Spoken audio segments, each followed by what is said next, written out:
The lights of St. Mary's Hospital buzzed overhead as 22-year-old Julia Cullin stared at the brain scan images clipped to the lightbox.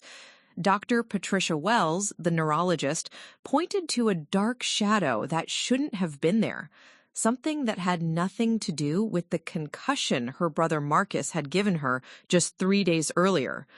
"Miss Cullin," Dr. Wells said gently, "this changes everything we thought we knew about your family's medical history." Julia's hands trembled as she reached for her phone, scrolling to her father's contact. 3 missed calls from him already, each one probably another attempt to convince her to take his money and forget about pressing charges against Marcus. But now, with this revelation staring her in the face, silence was no longer an option. Before we jump back in, tell us where you're tuning in from, and if this story touches you, make sure you're subscribed, because tomorrow I've saved something extra special for you. 3 months earlier, life in Millbrook, Connecticut had felt predictable for Julia Cullin. The small suburban town with its tree-lined streets and white picket fences was the kind of place where everyone knew everyone else's business, except, apparently, when it came to her own family's secrets. Julia worked as a junior graphic designer at Hartwell Marketing, a mid-sized agency downtown. Fresh out of Southern Connecticut State University with her bachelor's in visual communications, she was still living in her childhood bedroom, saving money for her own apartment while paying off student loans. It wasn't glamorous, but it was a start. The Cullin family lived in a 2-story colonial on Maple Avenue that her father, Robert Cullin, had bought 20 years ago when his construction company first started turning a real profit. Robert was a self-made man who took pride in providing for his family, though his definition of providing often involved throwing money at problems rather than addressing them directly. Her mother, Linda, worked part-time as a secretary at the local elementary school, more for social interaction than financial necessity. Then there was Marcus. At 25, Marcus was 3 years older than Julia and had never quite found his footing after college. He'd graduated from UConn with a business degree, but had bounced between jobs, sales positions that didn't pan out, a brief stint at their father's construction company that ended badly, and currently, unemployment disguised as exploring entrepreneurial opportunities. Marcus still lived at home, too, occupying the finished basement that Robert had converted into what he generously called Marcus's apartment. The dynamic between the siblings had always been complicated. Growing up, Marcus had been the golden boy, star of the high school football team, popular, charismatic. Julia, quieter and more artistic, had often felt like she was living in his shadow. But as they'd gotten older, their roles had seemingly reversed. Julia was building a career, being responsible, making their parents proud in small, steady ways. Marcus, meanwhile, seemed to be perpetually disappointing everyone while somehow still remaining their father's favorite. "He just needs time to figure things out," Robert would say whenever Linda expressed concerns about Marcus's lack of direction. "Some people are late bloomers."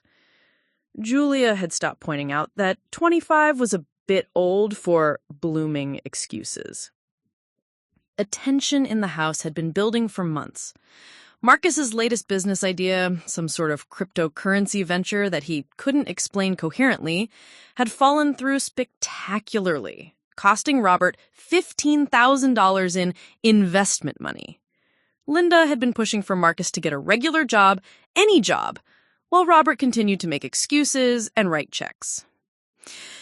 Julia tried to stay out of it, focusing on her work and her own goals. She had been seeing someone, Tyler Morrison, a teacher she'd met through friends, and their relationship was getting serious enough that she'd started thinking about moving in with him. The prospect of leaving the family drama behind was becoming more appealing by the day. But Marcus had a talent for making everything about him. It started with small things. He'd borrow Julia's car without asking when his own beat-up Honda was acting up. He'd eat food she'd bought and labeled in the refrigerator. He'd blast music in the basement until late at night, knowing she had early morning meetings. When she complained, he'd laugh it off as sibling rivalry. And Robert would tell her to cut her brother some slack. "You know how Marcus is," her father would say. "He doesn't mean anything by it." But Julia was starting to think that maybe Marcus meant exactly what he was doing. The breaking point came on a humid Thursday evening in late July. Julia had just gotten home from work, exhausted from a day of dealing with a particularly demanding client who'd rejected 3 different logo concepts. All she wanted to do was grab some dinner, take a shower, and video call Tyler, who was visiting his parents in Oregon.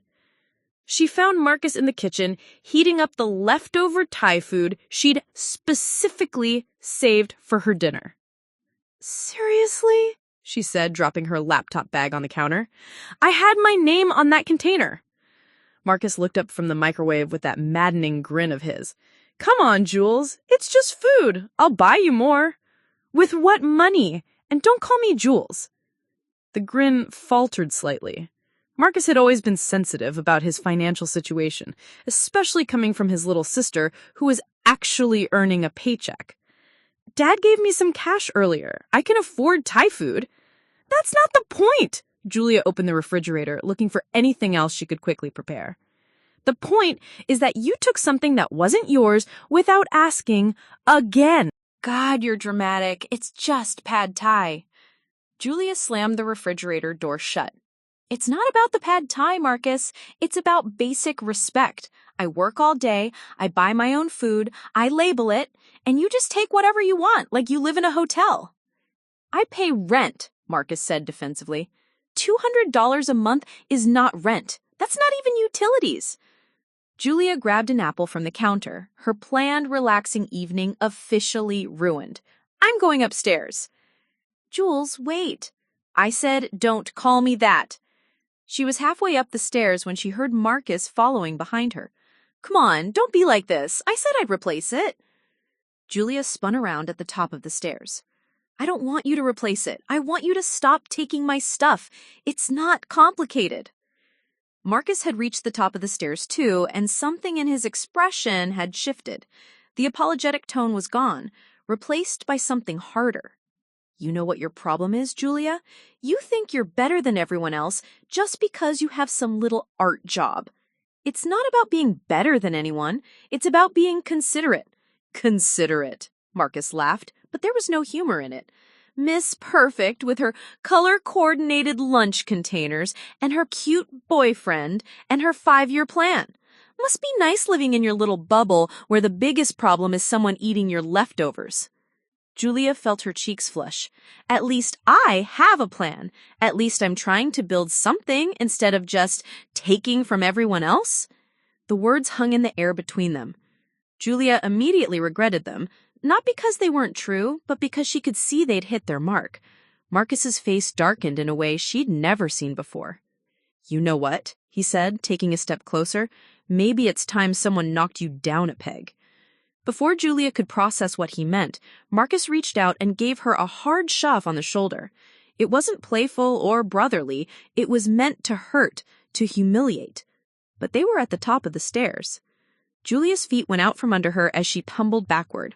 She had a split second to see Marcus's expression change from anger to horror before her head struck the edge of the wooden step with a sickening crack. The world went white, then black. And the last thing she heard before losing consciousness was Marcus shouting her name. When she woke up, she was on the living room couch, with a pounding headache and her parents hovering over her with worried faces. Marcus sat in the armchair across from them, his face pale and his hands shaking. "Thank God," Linda breathed, squeezing Julia's hand. "How do you feel, honey?" Julia tried to sit up and immediately regretted it as pain shot through her skull. "What happened?" "You fell down the stairs," Robert said quickly. "Marcus found you at the bottom. We were just about to take you to the hospital." Julia's memory was fuzzy, but she remembered the argument, remembered Marcus's hands on her shoulders. She looked at her brother, who couldn't quite meet her eyes. "I didn't fall," she said quietly. "Marcus pushed me." The silence that followed was deafening. Linda looked between her children with growing alarm, while Robert's expression hardened. "Julia," he said carefully, "you hit your head pretty hard. Sometimes that can affect memory." "I remember exactly what happened." Julia's voice was stronger now, despite the throbbing in her skull. "We were arguing about the food, and he pushed me. I didn't fall, I was pushed." Marcus finally spoke up, his voice barely above a whisper. "It was an accident. I was trying to get past her, and I bumped into her. I didn't mean for her to fall." But Julia remembered the look in his eyes, the deliberate anger behind the shove, and she could see in Marcus's eyes that he remembered it too. This wasn't sibling rivalry anymore. This was something else entirely. And as her father started talking about how accidents happen and maybe they didn't need to involve doctors or authorities, Julia realized that her family's problems ran deeper than she had ever imagined. Preparing and narrating this story took us a lot of time, so if you are enjoying it, subscribe to our channel.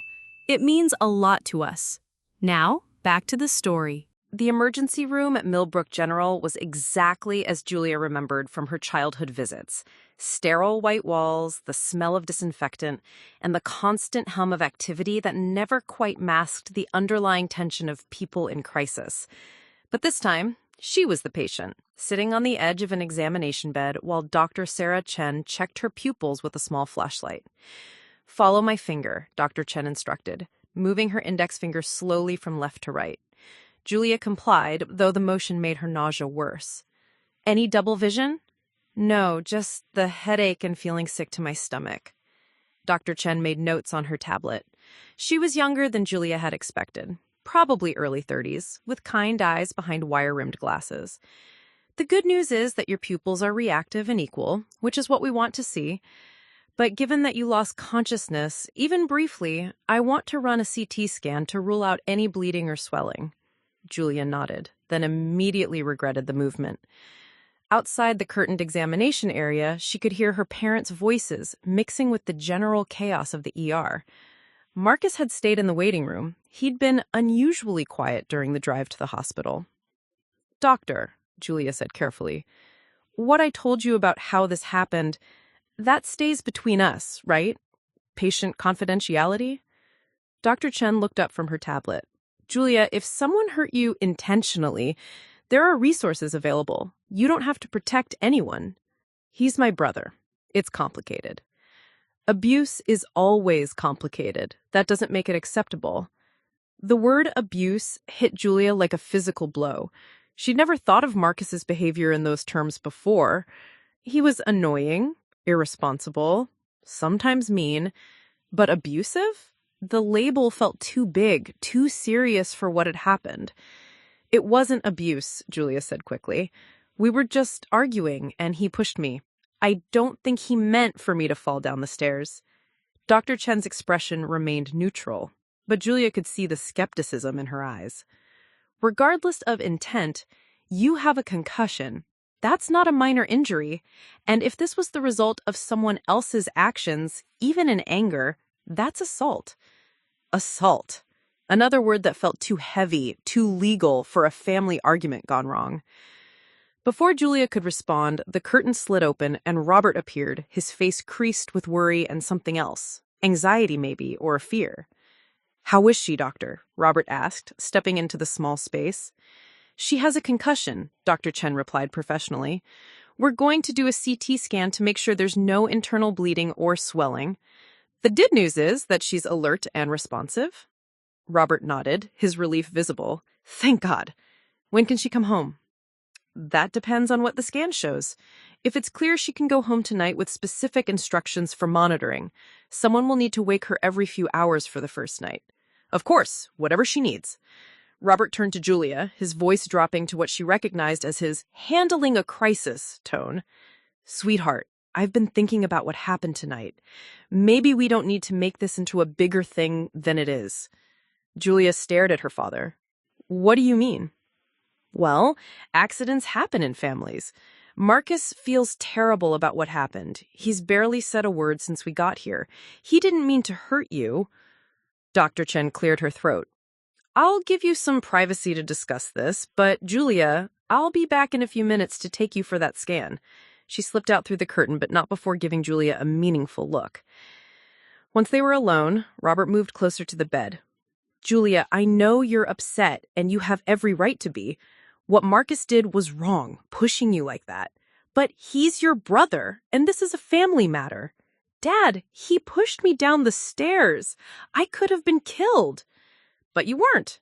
Thank God. You're going to be fine. Robert reached into his wallet and pulled out a folded check. Look, I know this has been traumatic for you. Why don't you take some time off work? Maybe go visit Tyler in Oregon like you've been talking about. This could cover the trip and give you time to recover. Julia looked at the check. It was made out to her for $5,000. You're trying to buy my silence, she said, the realization hitting her with startling clarity. I'm trying to take care of my daughter, Robert replied firmly.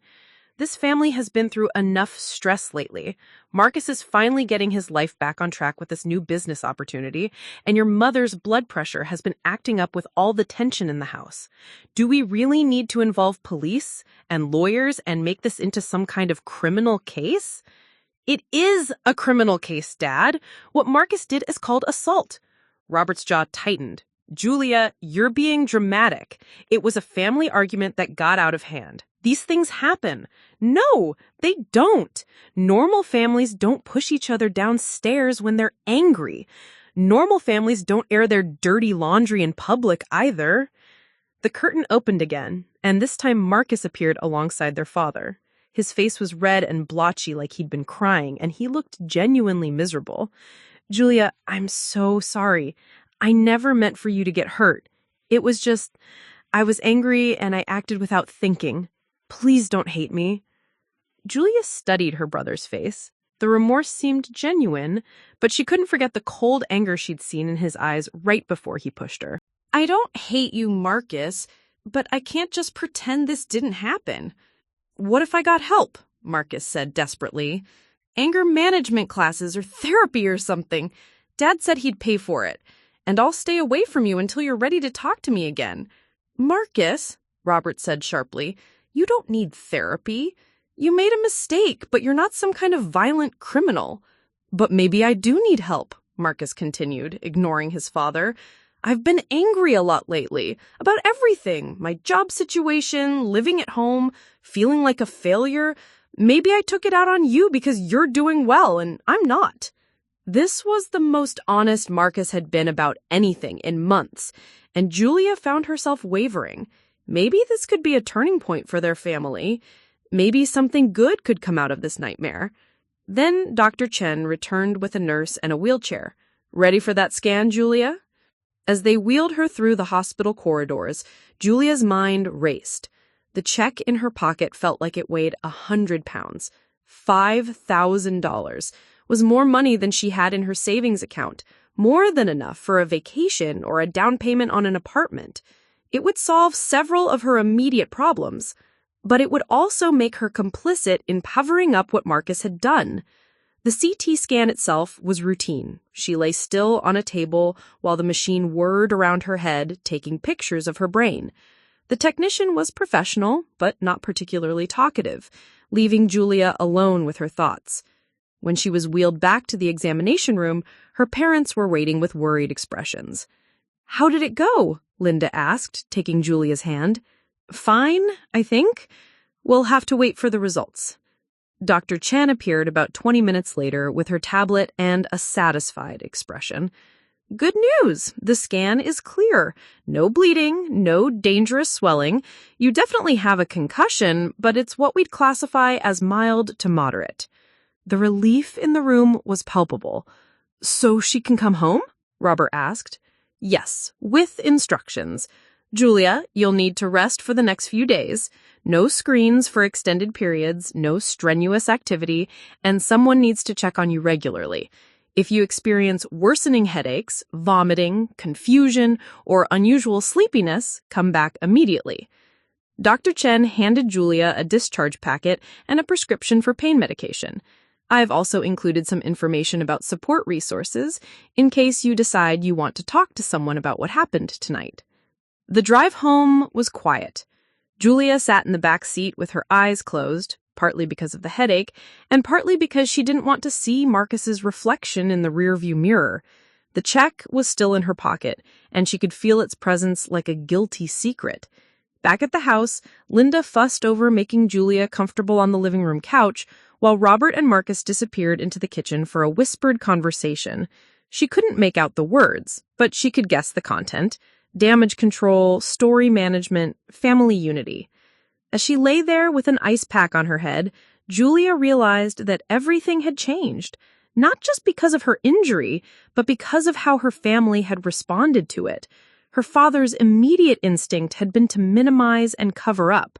Marcus's apology, however genuine, came with conditions and expectations.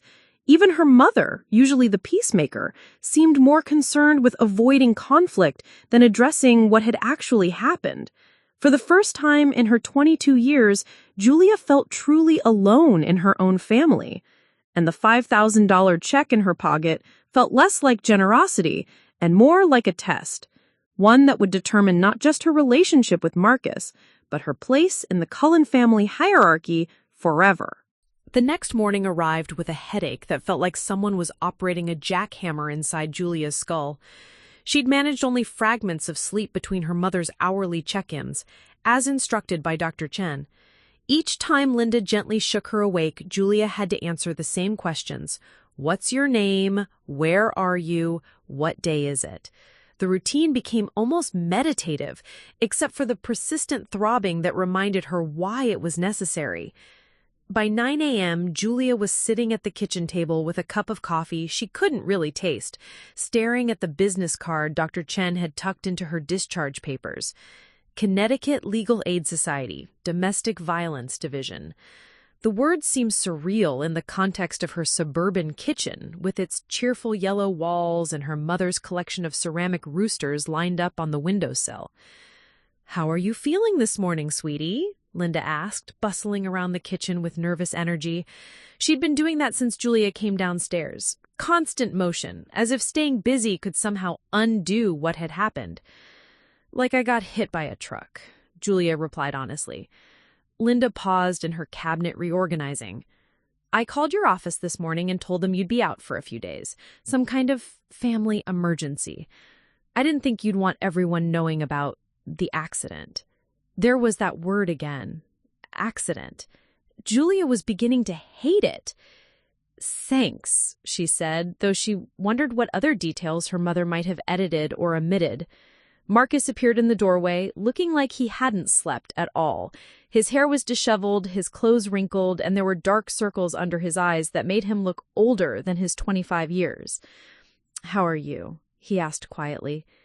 Julia met his gaze. In the morning light, without the drama and adrenaline of the previous night, he just looked like her brother again, tired, worried, ashamed. It would have been easier if he'd looked like a monster. "I've been better."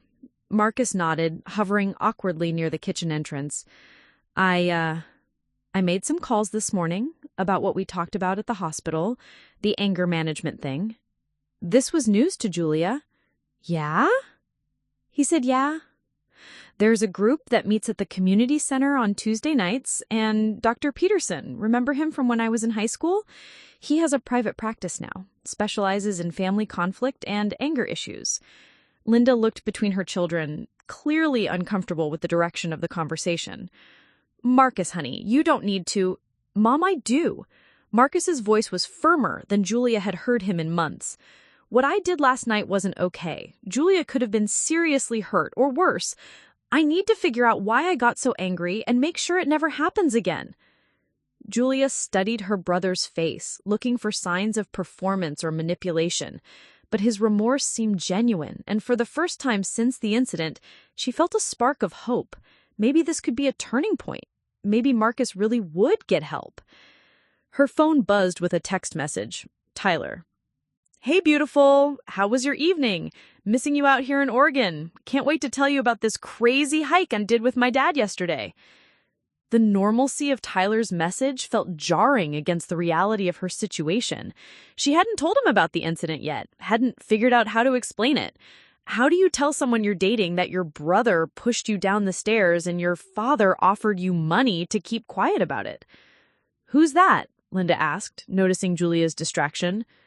"Tyler. He's still visiting his parents." "You should call him," Marcus said suddenly. "You should tell him what happened." Julia looked at her brother in surprise. "What?" "I said you should tell Tyler what I did, and you should probably tell other people too. Your friends, your coworkers, people who care about you should know that I hurt you." "Marcus," Linda said sharply, "that's not necessary." "Mom, it is necessary." Marcus stepped fully into the kitchen now, his voice gaining strength. What if Julia had hit her head differently? What if she had broken her neck or had brain damage or died? I would have killed my sister over leftover Thai food. The kitchen fell silent except for the tick of the wall clock. Linda's face had gone pale, and Julia felt a chill that had nothing to do with her concussion. "But that didn't happen," Linda said weakly. "But it could have. And Dad's right that I'm not a violent criminal, but I did a violent thing. There should be consequences for that." Julia's phone rang, interrupting the heavy moment. The caller ID showed her best friend from college, Stephanie Martinez. They'd kept in touch since graduation, though they didn't talk as frequently as Julia would have liked. "I should take this," Julia said, standing up carefully. She walked into the living room, leaving Marcus and Linda to continue their conversation in lowered voices. "Steph? Hi. Julia, I was just thinking about you. How's the job going? Are you still seeing that cute teacher guy?" Stephanie's cheerful voice was like a lifeline to a world outside the Cullin family drama. For a moment, Julia considered giving her the standard, "everything's fine" response. But Marcus's words echoed in her head. People who care about you should know. Actually, something happened last night. Something bad. "Oh my God, what? Are you okay?" Julia found herself telling the whole story. The argument, the push, the fall, the hospital visit, even the check her father had given her. Stephanie listened without interrupting, occasionally making small sounds of shock or concern. "Jesus, Julia," Stephanie said when she finished. "That's assault. You know that, right?" "That's what the doctor said." "And your dad tried to buy your silence? That's really messed up. What are you going to do?" It was the question Julia had been avoiding since she woke up. "I don't know. Marcus says he wants to get help, and he seems like he really means it." "That's great, but what he did to you isn't just a family therapy issue. It's a legal issue. You could have been killed." "I know, but nothing. Listen, my cousin works for a law firm in Hartford. They handle a lot of personal injury cases, but she's mentioned domestic violence stuff too. Want me to get her number?" Domestic violence. There were those words again. Julia wasn't comfortable thinking of her situation in those terms, but she was beginning to understand that her comfort level might not be the most important factor here. Maybe. Can I think about it?" "Of course. But Julia, promise me you won't let your family pressure you into pretending this didn't happen. What Marcus did to you was serious, and how your parents are handling it is almost as concerning." After they hung up, Julia sat on the living room couch, staring at the business card Dr. Chen had given her. She could hear her mother and Marcus still talking in the kitchen, their voices occasionally rising and falling with emotion. Her laptop was on the coffee table where she'd left it the night before, and despite Dr. Chen's instructions about limiting screen time, she opened it and did something she'd never thought she'd need to do. She Googled sibling abuse statistics. What she found was both disturbing and enlightening. Sibling abuse was actually more common than spousal or parent-child abuse, but it was significantly underreported and rarely prosecuted. Most people, including professionals, dismissed it as normal sibling rivalry. The long-term psychological effects could be severe, especially when other family members minimized or ignored the abuse. One article mentioned that sibling abuse often escalated over time if left unchecked. Another discussed how family systems that protected abusive siblings sent the message that the victim's safety was less important than family harmony. Julia closed the laptop, her head pounding worse than before. Everything she'd read described her family's response with uncomfortable accuracy. Her father's immediate move to financial compensation, her mother's focus on avoiding public embarrassment, even Marcus's dramatic contrition, it all fit patterns described in the research. Her phone buzzed with another text, this time from her supervisor at work. "Hi, Julia. Your mom called and said you had a family emergency. Hope everything's okay. Take whatever time you need, but let me know if there's anything work can do to help." The kindness of the message from someone who barely knew her personal life stood in stark contrast to her family's response. Her boss was offering support without conditions or expectations. Her family was offering money and therapy with strings attached. Julia walked back into the kitchen, where Marcus was now sitting at the table with his head in his hands while Linda rubbed his shoulders. "I need some air," Julia announced. "I'm going for a walk." "Honey, should you be—" Linda started. "Dr. Chen said light activity was okay. I just need to think." She grabbed her keys and headed for the door, ignoring her mother's protests about concussion protocols.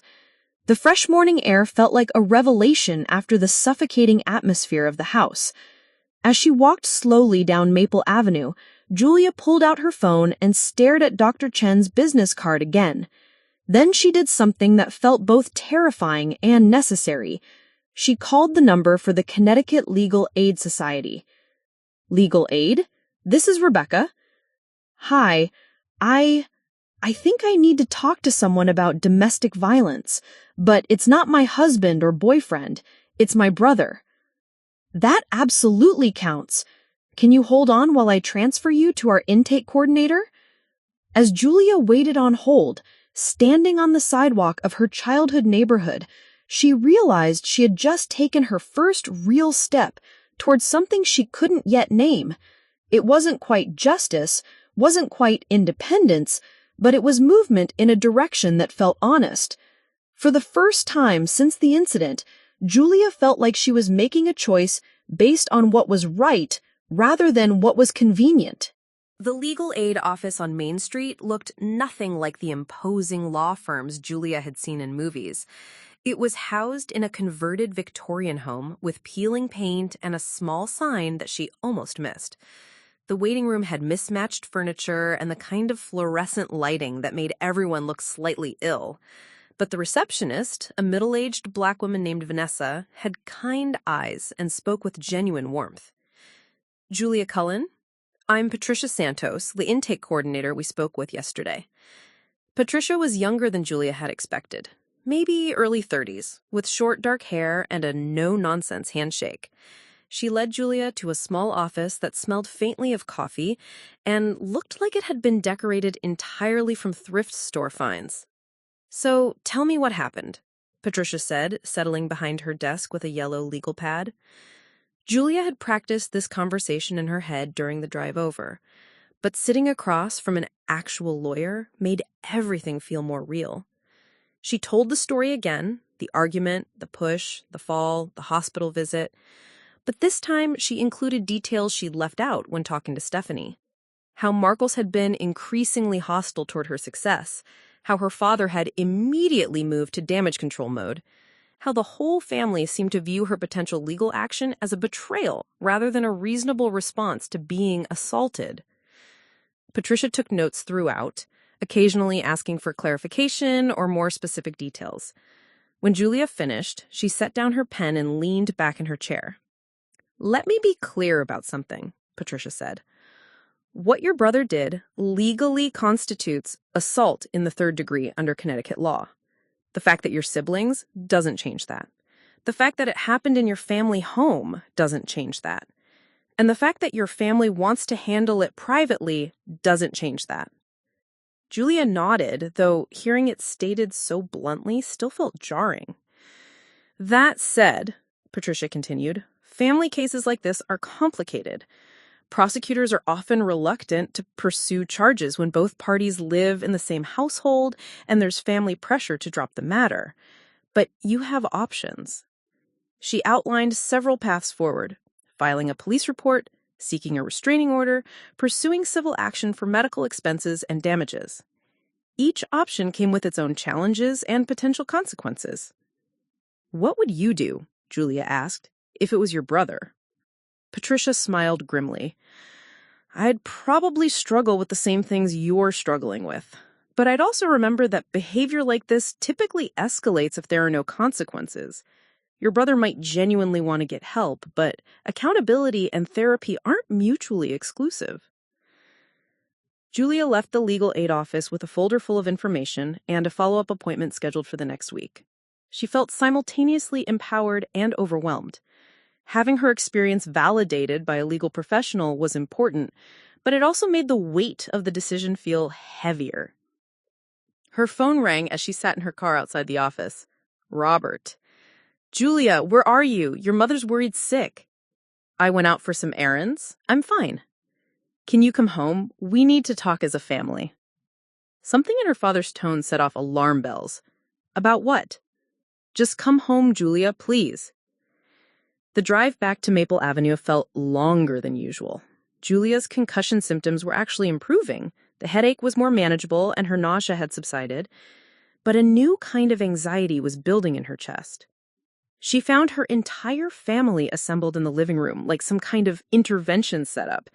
Robert sat in his usual recliner, Linda perched nervously on the edge of the couch, and Marcus stood by the window looking like he'd rather be anywhere else. "Sit down, honey," Linda said, patting the couch beside her. Julia remained standing. "What's going on?" Robert cleared his throat. "We got a call this morning from someone at Legal Aid. They said you'd been in to see them about pressing charges against Marcus."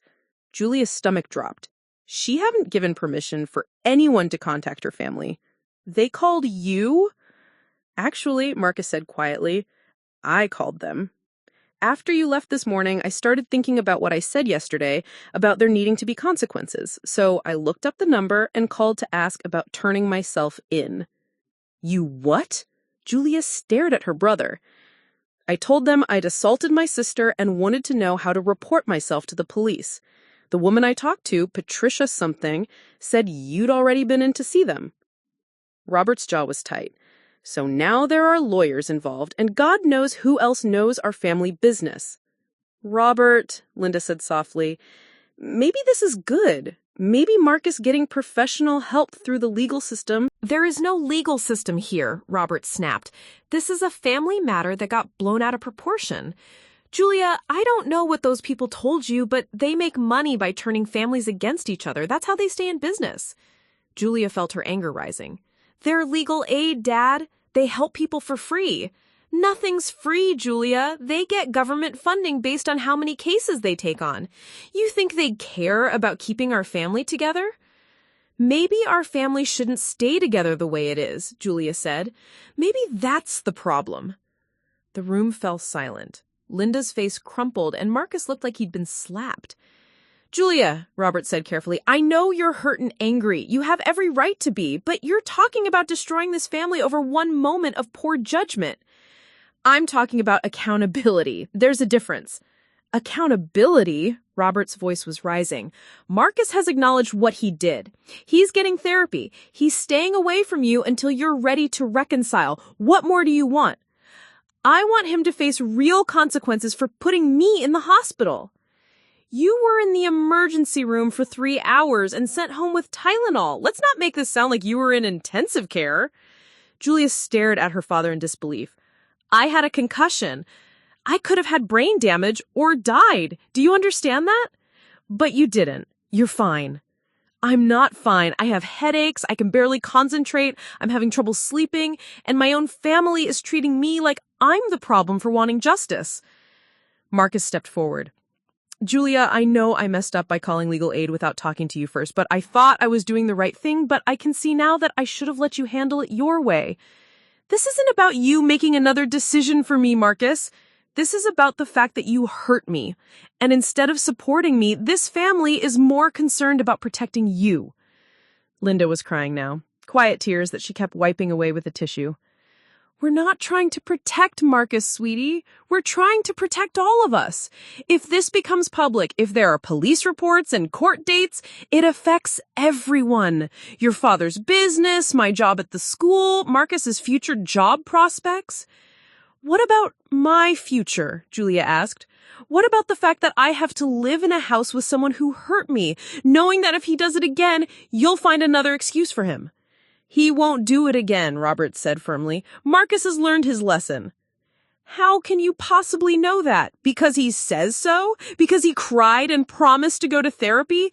Dad, you've been making excuses for Marcus's entire adult life. This isn't different. Robert stood up abruptly. That's enough.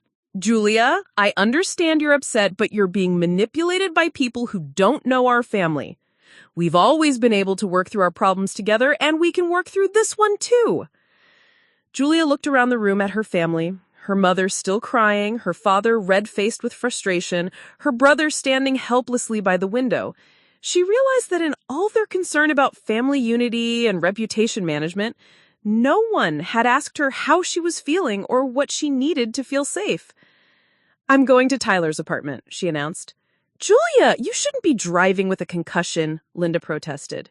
Tyler's back from Oregon. He's picking me up in 20 minutes. You told him? Robert's voice was sharp.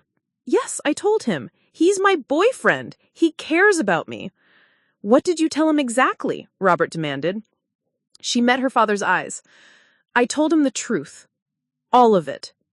She walked upstairs to pack a bag, ignoring her parents' protests and Marcus's attempts to apologize again.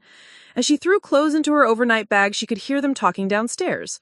Her father's angry voice, her mother's worried questions, Marcus's defensive explanations.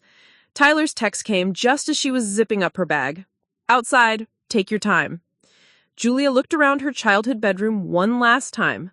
The walls were still covered with her high school art projects and college graduation photos. Her dresser still held the jewelry box her grandmother had given her for her 16th birthday. Everything looked the same, but she felt like a different person than the one who'd lived in this room just 2 days ago. When she got to Tyler's car, he took one look at her face and reached over to squeeze her hand. How bad was it? He asked gently.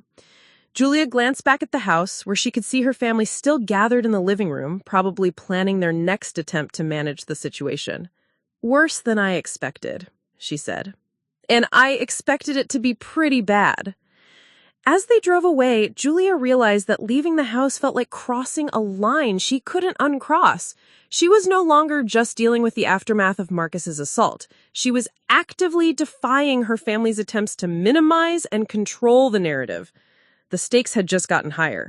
Tyler's apartment in downtown Millbrook was a modest one-bedroom above a used bookstore, but it felt like a sanctuary after the tension of the Cullin house.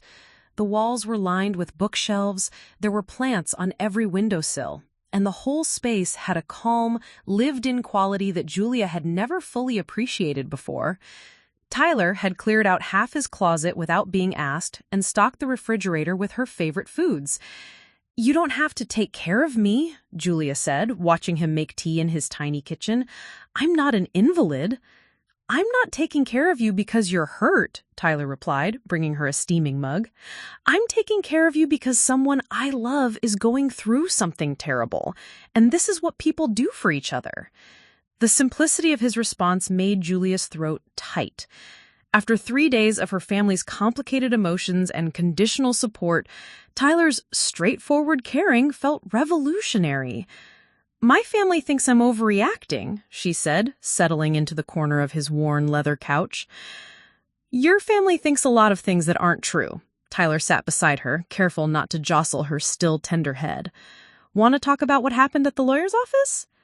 Julia filled him in on her meeting with Patricia, Marcus's surprise phone call to legal aid, and the family confrontation that followed. Tyler listened without interrupting, though she could see his jaw tighten when she described her father's dismissal of her injuries. So, what happens next? he asked when she finished. I don't know.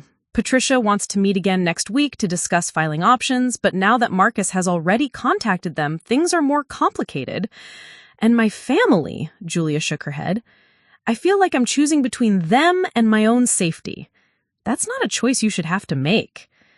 Before Julia could respond, her phone buzzed with a text from an unknown number. She opened it and felt her stomach drop.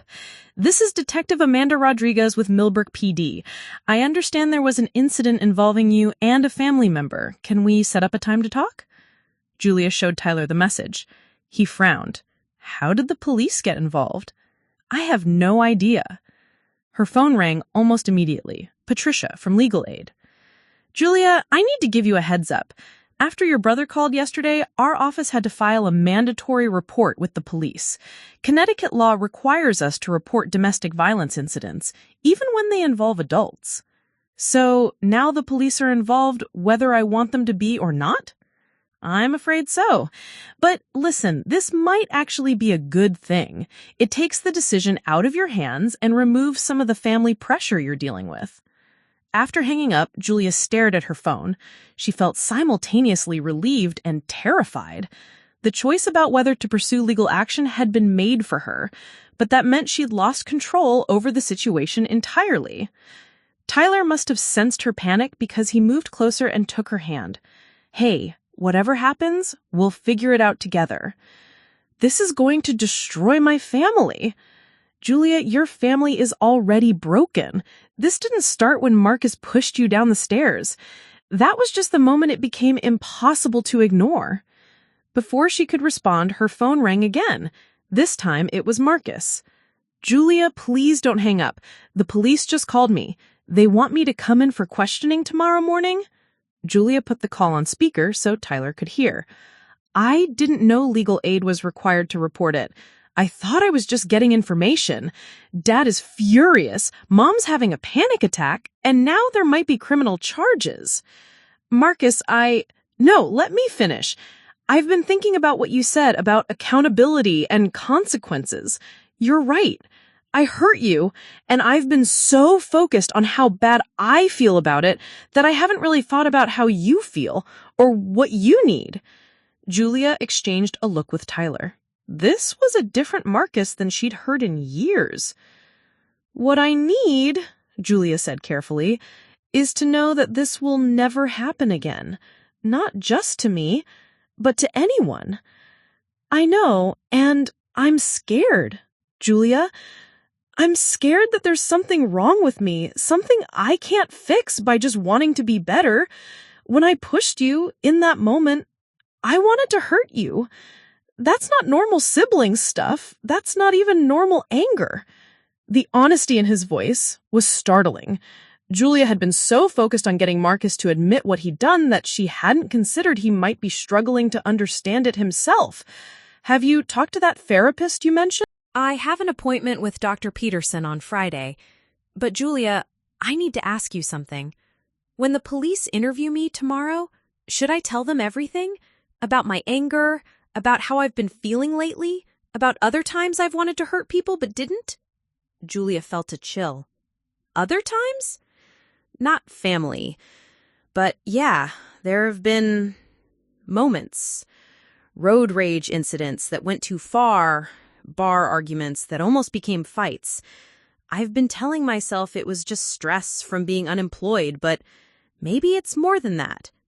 Tyler was writing something on a piece of paper. He showed it to Julia. He needs a lawyer. Marcus, you should have a lawyer present when you talk to the police. Dad's already called someone. His business attorney knows a criminal defense guy. Good. Don't say anything without the lawyer there. After Marcus hung up, Julia sat in stunned silence. The conversation had revealed a side of her brother she'd never suspected. Not just the capacity for violence, but an escalating pattern of aggressive behavior that went far beyond their family dynamics. You okay? Tyler asked gently. I don't think I know my brother at all. That evening, Julia tried to focus on normal things, watching a movie with Tyler, ordering takeout. pretending her biggest concern was whether her concussion symptoms were improving. But every time her phone buzzed, her anxiety spiked.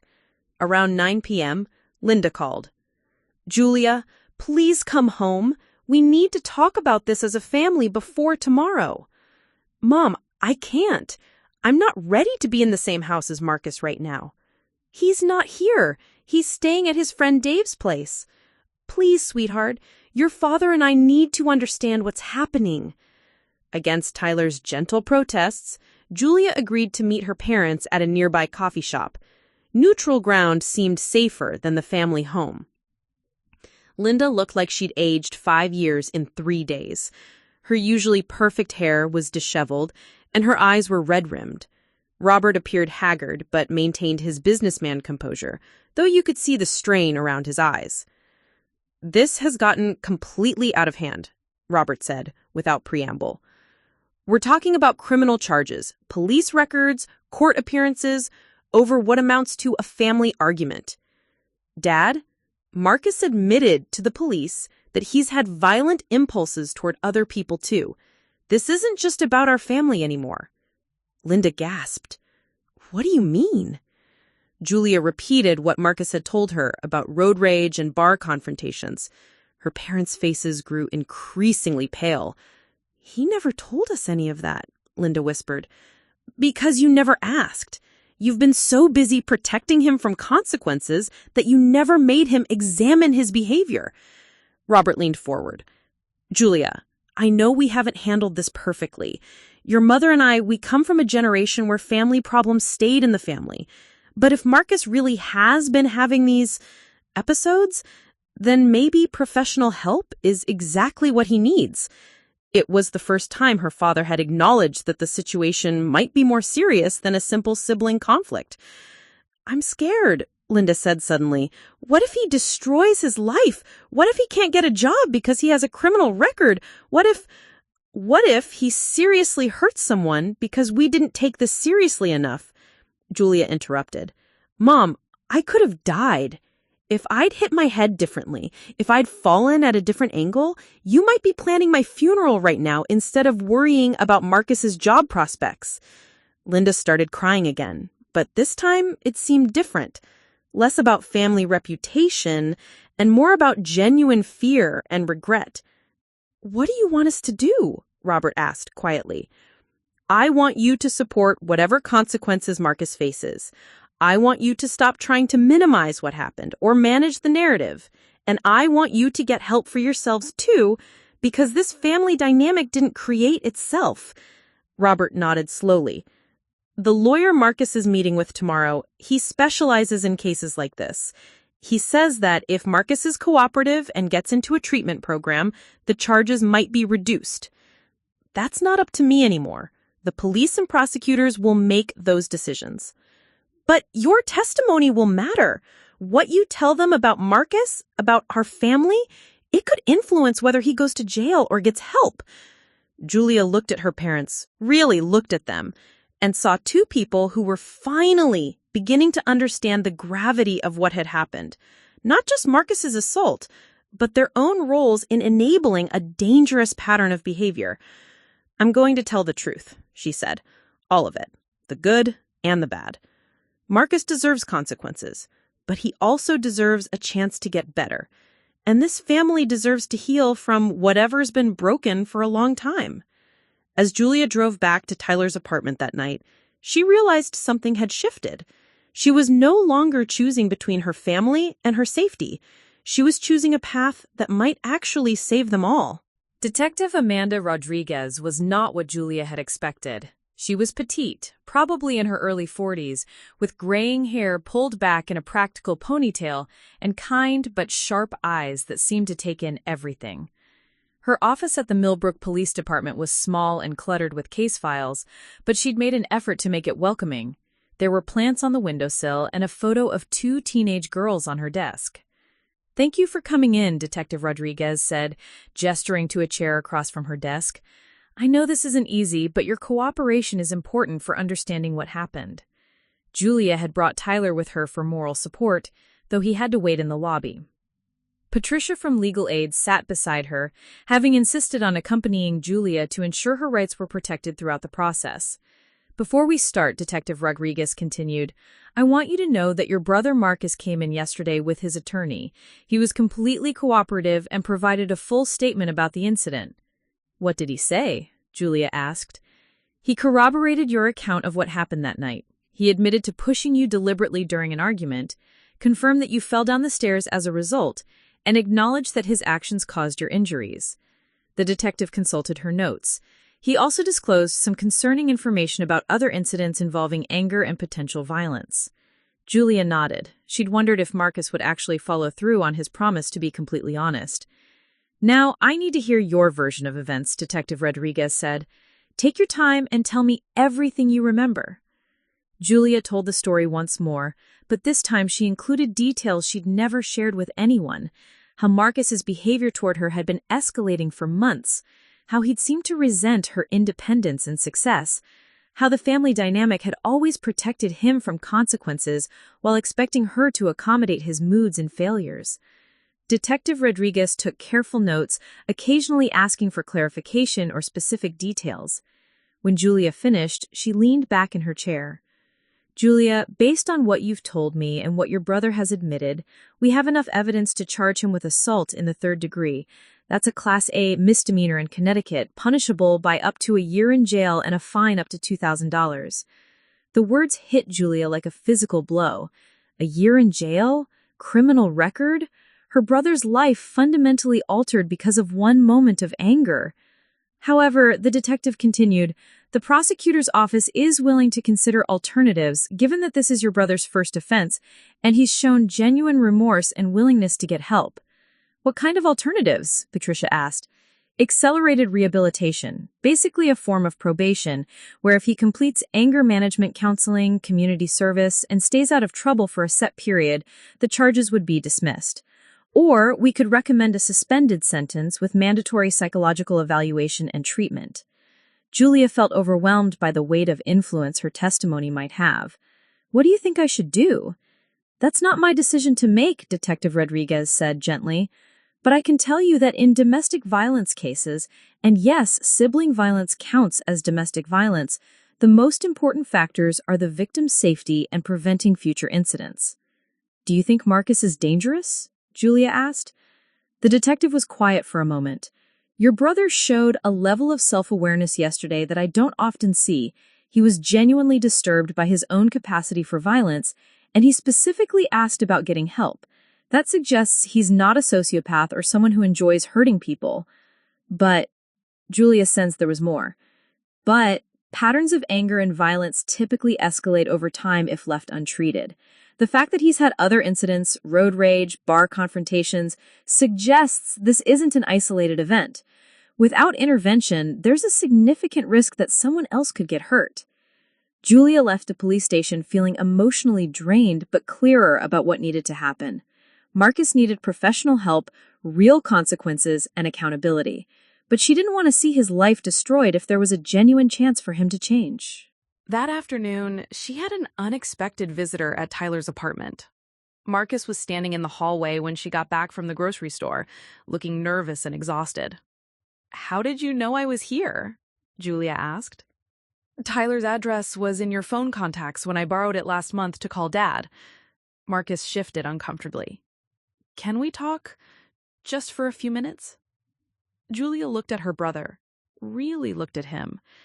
He'd lost weight in the past week, and there were dark circles under his eyes that suggested he wasn't sleeping. But there was something different about his demeanor, too. Less of the defensive swagger she was used to, more genuine humility. "Tyler's upstairs," she said. "We can talk in the lobby." They sat in the small seating area near the building's mailboxes. Marcus stared at his hands for a long moment before speaking. "I met with Dr. Peterson yesterday after the police interview. 3 hours. It was intense." "What did you talk about?" "Everything. My anger, my jealousy of you, my feelings of failure, my relationship with Dad." Marcus looked up. "Did you know that what I did to you has a name? It's called intimate partner's violence. Except instead of a romantic partner, it was a sibling? Julia was surprised by his clinical terminology. Dr. Peterson told you that? He had me take some assessments. Anger evaluation, violence risk factors, family dynamic stuff. Julia, I scored really high on measures for potential domestic violence perpetration. Like, scary high. The fact that Marcus was sharing these details suggested a level of self-reflection she'd never seen from him before. What does that mean? It means that without serious intervention, I'm likely to hurt someone I'm close to again. Maybe you, maybe a future girlfriend or wife, maybe my own kids someday. His voice cracked slightly. I don't want to be that person. Julia felt a complicated mix of emotions. Fear at what Marcus might have become, relief that he was finally facing reality, and something that might have been hope. So, what happens now? Dr. Peterson wants to see me twice a week for the next 6 months. Minimum.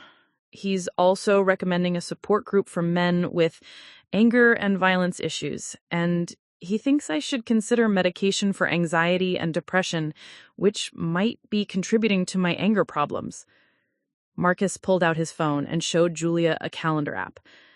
I've scheduled everything out for the next 3 months. Therapy appointments, group meetings, even a part-time job interview at a landscaping company. Dr. Peterson says structure and accountability are crucial for people like me. Julia was impressed despite herself. This was more initiative than she'd seen Marcus take about anything in years. The police detective said there might be alternatives to jail time, she said carefully. I know. My lawyer explained the options. But Julia, I want you to know that whatever you decide to tell the prosecutor about sentencing recommendations, I won't fight it. If you think I belong in jail, I'll accept that. If you think treatment is better, I'll commit to that completely. Why are you putting this decision on me? Because you're the person I hurt. Your safety and your peace of mind matter more than my comfort or convenience. Marcus leaned forward. I've spent 25 years making everything about me. My problems, my needs, my excuses. For once, I want to make this about you. Julia studied her brother's face, looking for signs of manipulation or performance. But what she saw looked like genuine remorse and determination. I have conditions, she said finally. Anything. First, you move out of Mom and Dad's house. You find your own place. Even if it's just a room somewhere. You need independence, and they need to stop enabling you. Marcus nodded. Already looking. I have enough saved for a security deposit on a studio apartment. Second, you get that job, any job. You prove that you can support yourself without Dad's money. The landscaping interview is Thursday. Third, you complete whatever treatment Dr. Peterson recommends, plus whatever the court requires. No shortcuts, no excuses, no quitting when it gets hard. Absolutely. And fourth, Julia's voice hardened. If you ever hurt me or anyone else again, I will press charges to the fullest extent of the law. No family meetings, no second chances, no excuses. You'll go to jail. Marcus met her eyes. I understand. And Julia, thank you. For what? For caring enough to hold me accountable. For the first time in my life, someone who loves me is refusing to let me get away with hurting people.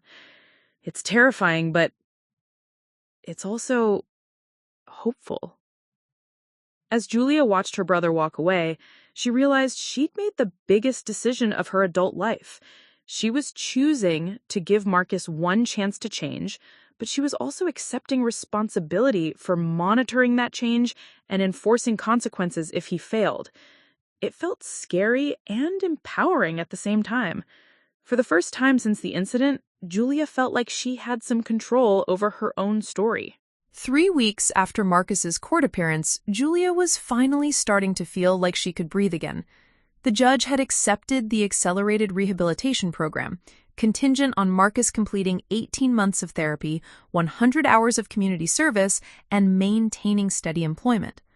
No criminal record if he successfully completed the program, but any violation would result in immediate sentencing. Julia had returned to work, though she had arranged to work from home most days while her concussion symptoms fully resolved. Her relationship with Tyler had deepened through the crisis. Seeing him support her without trying to control her decisions had shown her what real partnership looked like. And most surprisingly, her relationship with her parents was slowly improving as they all attended family counseling sessions Dr. Peterson had recommended. But the real test came on a humid Saturday morning when Julia received a frantic call from Marcus. "Julia, I need your help." His voice was shaking, barely controlled. "Something happened at work yesterday, and I'm having really dark thoughts." Julia's stomach dropped. She was at Tyler's apartment, enjoying a rare, peaceful morning, but Marcus's tone triggered every alarm bell she developed over the past month. "What kind of dark thoughts?" "The kind where I want to hurt someone. Badly." Marcus's breathing was ragged. "There's this guy at the landscaping crew, Danny. He's been giving me shit since day one about being the rich college boy who can't handle real work. Yesterday he pushed me too far, and I almost..." Marcus's voice broke. "I almost hit him with a shovel, Julia. I had it in my hands, and I wanted to cave in his skull." Julia's blood ran cold. "But you didn't." "No, but barely. I walked away, but Julia, the thoughts haven't stopped. I've been up all night imagining what it would feel like to hurt him. I'm scared I'm going to see him Monday morning and do something terrible." This was exactly what Dr. Peterson had warned them about, the potential for Marcus's violence to escalate beyond family members, to coworkers, strangers, anyone who triggered his anger. Julia realized she was facing the ultimate test of the boundaries she'd set. "Where are you now?" "In my car outside Dr. Peterson's office. I called him this morning, but he's out of town until Tuesday. His emergency service gave me some crisis hotline numbers, but Julia, I need someone who knows what I've done before. I need someone who won't just give me generic advice." Julia looked at Tyler, who had been listening to the conversation with growing concern. He nodded at her unspoken question. "Stay where you are. We're coming to get you." "You don't have to." "Yes, I do. That's what accountability means, Marcus. When you're in crisis, you reach out instead of acting on your impulses. That's exactly what you're supposed to do." The drive to Dr. Peterson's office felt endless. Julia's mind raced with possibilities. What if Marcus was past the point of help? What if this incident proved that treatment wasn't enough? What if she had made the wrong choice in advocating for rehabilitation over jail time? They found Marcus sitting on a bench outside the medical complex, his head in his hands. He looked up as they approached, and Julia was startled by how haggard he appeared.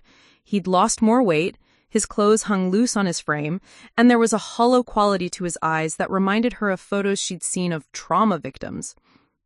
"Thank you for coming," he said quietly. Julia sat beside him while Tyler remained standing, ready to intervene if needed. "Tell me exactly what happened yesterday." Marcus described the incident in painful detail. Danny had been needling him for weeks, questioning his work ethic, mocking his college degree, making snide comments about daddy's money whenever the supervisor wasn't around. Marcus had tried to ignore it, following the coping strategies Dr. Peterson had taught him, but yesterday Danny had escalated. "He started talking about you," Marcus said, his voice dropping to almost a whisper. "He said something about how I probably hit my sister because I couldn't get a real woman. And then he made this disgusting comment about what he'd like to do to you." Julia felt Tyler tense behind her. "That's when I picked up the shovel," Marcus continued. "For about 10 seconds, all I could think about was smashing his face in. The rage was like nothing I've ever felt before. Worse than when I pushed you, worse than any of the road rage incidents. I wanted to kill him, Julia. Actually kill him." "But you walked away," Julia repeated. "Is it? Because I've been having fantasies about it ever since. Detailed fantasies about waiting for him after work, following him home, hurting him when no one could stop me." Marcus looked at his hands. "Dr. Peterson warned me that violent fantasies could be a precursor to acting out.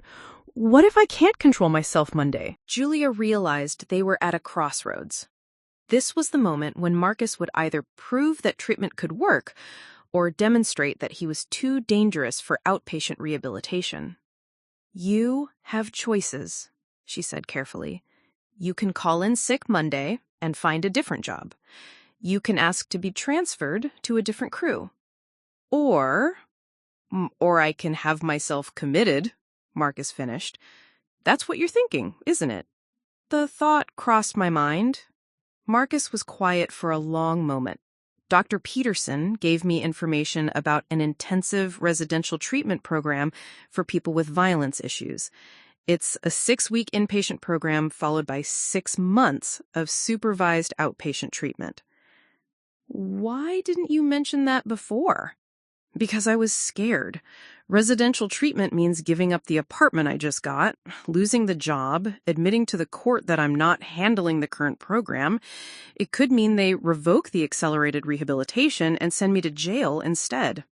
Julia studied her brother's face. Despite his obvious distress, he seemed more clear-headed than she'd seen him in the aftermath of any previous crisis. Instead of making excuses or minimizing the situation, he was honestly assessing his options and their consequences. "What do you think you should do?" she asked. "I think I need more help than weekly therapy sessions. I think I'm still dangerous, and I don't trust myself to be around people who make me angry." Marcus met her eyes. "I think I need to check myself into the residential program before I hurt someone." Julia felt a surprising wave of relief. For all her fears about Marcus's capacity for violence, his willingness to recognize his limitations and seek intensive help was the most hopeful sign she'd seen. "I'll drive you," she said. "Julia, you don't have to—" "Yes, I do. We're going to call the program, find out about admission procedures, and get you checked in today if possible. And then we're going to call your lawyer and figure out how to modify the court agreement to account for residential treatment." Marcus started crying, not the manipulative tears she remembered from childhood, but the exhausted sobs of someone who had finally stopped running from his own demons. "I'm so tired of being angry. I'm tired of hurting people I love. I'm tired of being afraid of myself." Tyler spoke for the first time since they'd arrived. "That's why you're going to get better, because you're finally ready to do the hard work." The residential treatment facility was a converted mansion about an hour outside Millbrook, surrounded by gardens and walking trails that were designed to promote healing and reflection. Marcus's intake evaluation took 3 hours, during which Julia and Tyler sat in the family waiting area, reading pamphlets about violence intervention and trauma-informed therapy. When Marcus emerged from his evaluation, he was accompanied by Dr. Sarah Williams, the program director. She was a middle-aged woman with salt and pepper hair and the kind of calm authority that suggested she'd seen every kind of crisis imaginable. "Marcus is an excellent candidate for our program," Dr. Williams told Julia. "He shows genuine insight into his behavior patterns and strong motivation to change. More importantly, he has family support, which is crucial for long-term success." "What does the program involve?" "Intensive individual therapy, group counseling with other men who have violence issues, anger management training, trauma processing, and life skills development. We also work with families to address the systemic issues that contributed to the violence." Dr. Williams explained that Julia and their parents would be expected to participate in family sessions via video call, and that there would be a gradual reintegration process as Marcus neared completion of the program. "I have to ask," Julia said, "what's the success rate for people like Marcus? For men who voluntarily admit themselves before committing a serious violent crime and who complete the full program, our recidivism rate is less than 15%. The key factors for success are early intervention, family support, and the individual's commitment to change." As they prepared to leave Marcus at the facility, Julia felt an unexpected mix of emotions: relief that he would get intensive help, sadness at seeing her brother so broken, and something that might have been pride at his courage in facing his demons. "I'm going to get better," Marcus said as they stood outside the facility's main entrance. "Not just for the court or for Mom and Dad, but for you. You deserve a brother who would never hurt you. You deserve to be a person who doesn't want to hurt people. That's what this is really about." As they drove away, Julia realized that the climax of their story wasn't about revenge or punishment or even forgiveness. It was about Marcus finally choosing to get the help he needed, even when that choice was difficult and frightening. The real test of whether their family could heal was just beginning. 6 months later, Julia stood in the waiting room of Millbrook General Hospital, but this time she wasn't there for herself. She was waiting for the results of her follow-up neurological appointment, the one Dr. Chen had recommended to ensure her concussion hadn't caused any lasting damage. What had started as a routine checkup had taken an unexpected turn when the MRI revealed something completely unrelated to her head injury.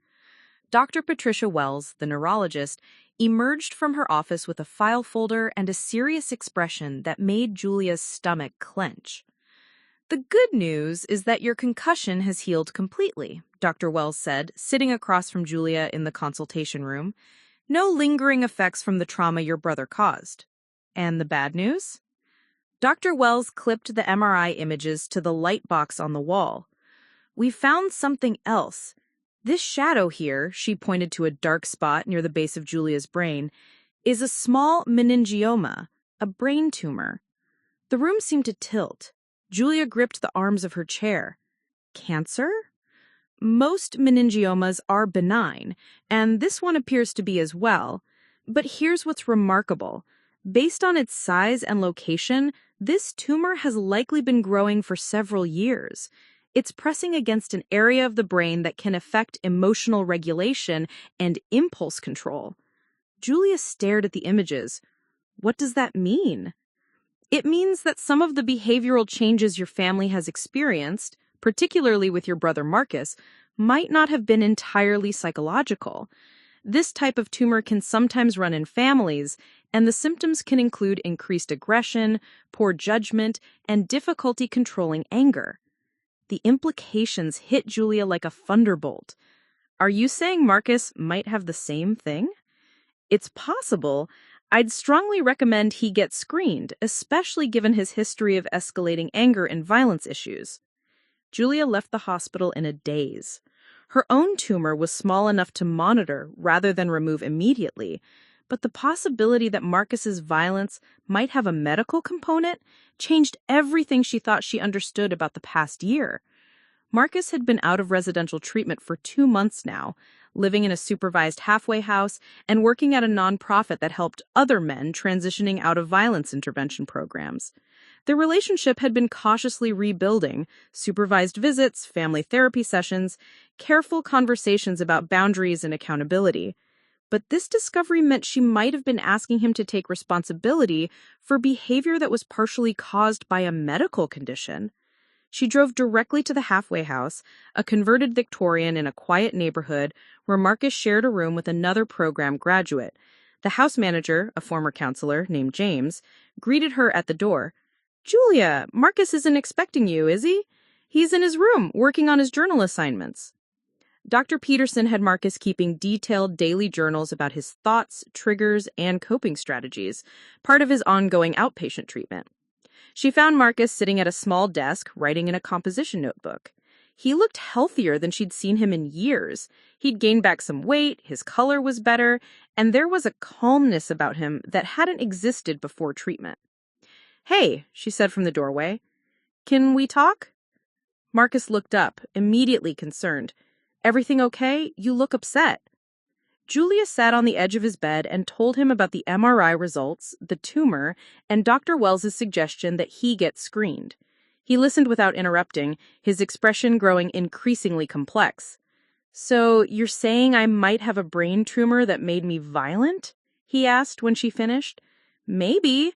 Dr. Wells says it's not uncommon, and the symptoms match what you've experienced." Marcus was quiet for a long moment, staring at his journal. How do you feel about that possibility? The question surprised Julia. How do I feel about it? Yeah. If it turns out I have a tumor, does that change how you see what I did to you? Does it make it less my fault? Julia hadn't fully processed her own feelings yet. I don't know. Maybe. Does it change how you see it? I've been thinking about that since he started talking. Marcus closed his journal and turned to face her fully. In some ways, it would be a relief to know there was a medical reason for feeling so angry all the time, for having those violent thoughts. It would mean I'm not just a terrible person. But it doesn't change the fact that I hurt you. It doesn't change the fear you felt, or the concussion, or the way our family almost fell apart. Even if there's a tumor, I still made choices.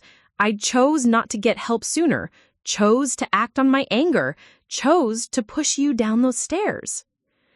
Julia felt a wave of something she couldn't quite name. Relief, maybe? Or validation. Even faced with a potential medical explanation, Marcus wasn't abandoning the accountability he'd worked so hard to develop. The program taught me that reasons aren't the same as excuses, Marcus continued. If I have a tumor, that's a reason for my behavior, but it's not an excuse for hurting people. They went together to get Marcus tested the following week. Dr. Wells ordered the same MRI that had revealed Julia's tumor, and they waited anxiously for results. The call came 3 days later. Marcus did indeed have a meningioma, slightly larger than Julia's and in a similar location. Dr. Wells recommended surgical removal given its size and Marcus's history of behavioral issues. The good news, she explained during their consultation, is that removing this type of tumor often results in significant improvement in impulse control and emotional regulation. It won't undo the psychological patterns Marcus has developed, but it should make his continued therapy much more effective. Marcus scheduled the surgery for the following month. Julia found herself in the unexpected position of being his primary support person. Their parents were involved, but the months of family therapy had helped them understand that their tendency to enable and protect Marcus wasn't helpful for anyone. The night before Marcus's surgery, they sat in the hospital cafeteria, sharing terrible coffee and trying to process everything that had led them to this point. I keep thinking about that night, Marcus said, when I pushed you. If we hadn't fought, if you hadn't fallen, if Dad hadn't tried to cover it up, we never would have discovered these tumors. It's weird, isn't it? The worst thing that happened to our family might have saved both our lives. Do you think we would have figured it out eventually, the tumors? Julia considered this. Maybe mine. It probably would have started causing symptoms eventually, but yours? She shook her head. You might have kept getting angrier and more violent until something really terrible happened. Like I killed someone. Yeah. They sat in comfortable silence for a while, watching hospital staff move through their late-night routines. Julia, Marcus said finally, I need you to know that even if the surgery fixes everything, even if I never feel angry or violent again, I'm not going to stop therapy or the accountability measures we've put in place. Why not? Because I learned something important this past year. Having reasons for your behavior doesn't mean you can stop being responsible for it. And I spent too many years hurting people I loved. I don't want to risk that again, tumor or no tumor. Marcus's surgery was successful. The tumor was completely removed, and his recovery was faster than expected. But the real transformation came gradually over the following months. Julia watched her brother slowly become someone she'd never really known. Calm, thoughtful, genuinely empathetic. The angry edge that had defined him for so long simply disappeared. He returned to school, earning a certificate in social work so he could help other men dealing with violence issues. He maintained his own apartment, his job, his therapy appointments. Most importantly, he maintained the boundaries Julia had established. He never presumed on their relationship or expected forgiveness. He earned back her trust through consistent actions over time.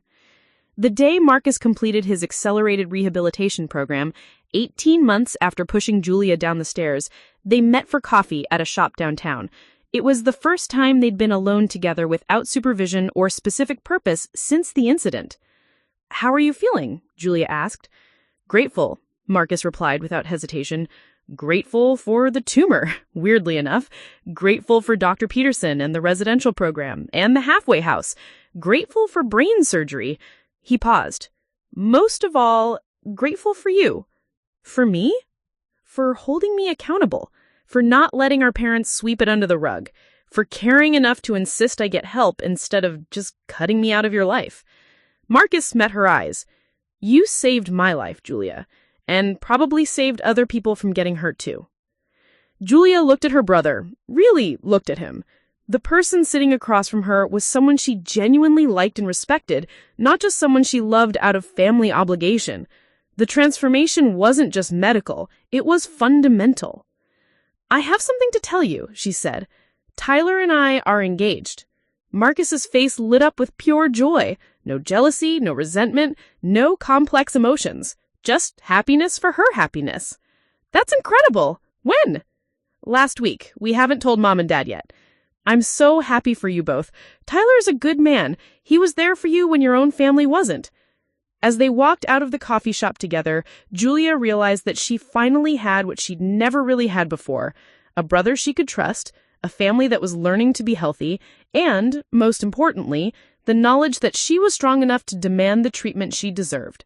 The brain scan that had revealed so much more than anyone expected had given them the chance to save not just Marcus's life, but their entire family's future. Sometimes the worst moments really do lead to the most important discoveries. Up next, you've got 2 more standout stories right on your screen. If this one hits the mark, you won't want to pass these up. Just click and check them out. And don't forget to like, subscribe, and turn on the notification bell so you don't miss any upload from us.